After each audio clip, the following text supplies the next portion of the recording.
Good. Alright, so I want to talk about lighting setups, and primarily DSLR versus iPhone. So we'll start with this one. I've set up a couple of lights here. I have a key light, which is a beauty dish with a grid at 26 inches, lighting me up right here, and you can see part of the grid on that wall. You can see that shadow right over there. That's from the key light. I have just a couple of practical lights, which is the salt lamp, which is the orange light over here, and I have another LED light behind the speaker over there, which is really cool. Which this creates kind of the color contrast within the frame, so I think that looks really cool. And then I have one more light hitting me here from the back, just kind of a small aperture light to kind of separate me from the background.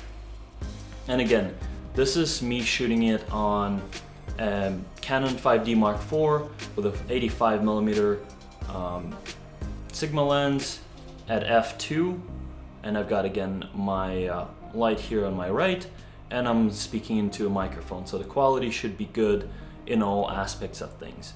So now I want to compare how would that look with an iPhone. But before I do that, I think it would also make a little bit more sense to compare iPhone to something like a 35mm lens, just because, well, 35 is the widest that I have, and iPhone is obviously wider than that, so it's just going to be a little bit different. So I think I want to do a closer comparison and figure out how different does DSLR,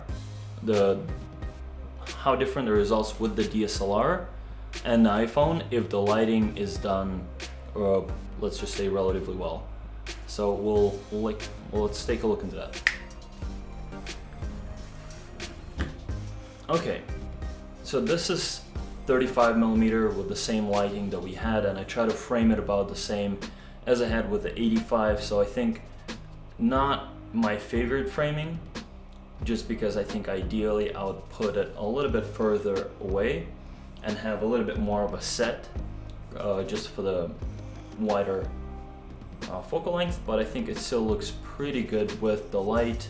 The microphone is still here, so this is how the setup looks, and this is if you're filming yourself with a 35mm lens. Now I'm going to try doing the same using the iPhone, and the key thing with the iPhone is to bring down the exposure when you prepare the shot. So as you do the settings, there's not much settings that you can choose. Obviously, I'd say shoot on the highest frame rate, the highest resolution that you can, so probably 4K 30, 4K 60, and then definitely pull down the brightness level to lower the exposure, because typically iPhone, for this kind of set, it will overexpose, obviously, because it's pretty dark. As you can see, like, it's dark in the background, but this is intentional. So that would be a key challenge with the iPhone, to make sure the exposure is brought down when recording. Outside of that, we'll compare how I'm recording this with a Blue Yeti mic. Obviously, when I'm going to be recording an iPhone, it's going to be just the iPhone and nothing else, and we'll see how that looks.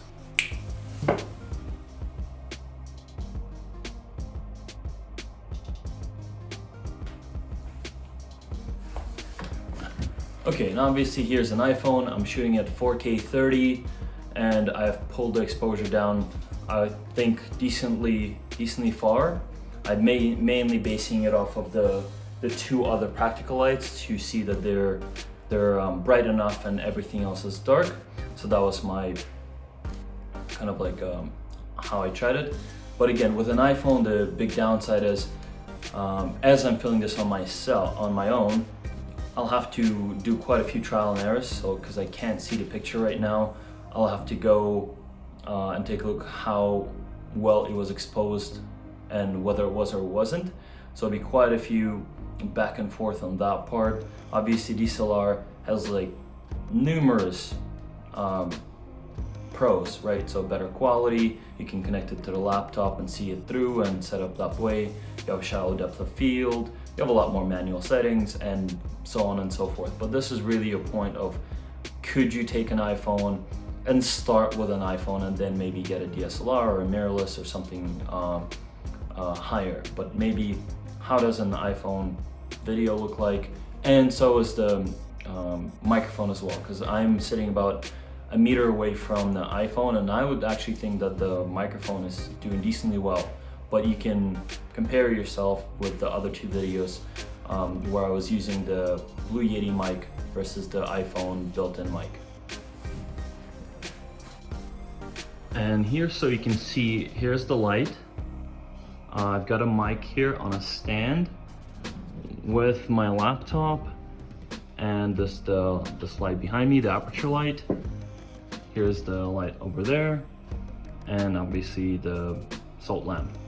And everywhere else, it's nighttime, so there's no light coming from the window, and I've turned off the lights everywhere in my apartment, so that's how it looks. And there's my camera.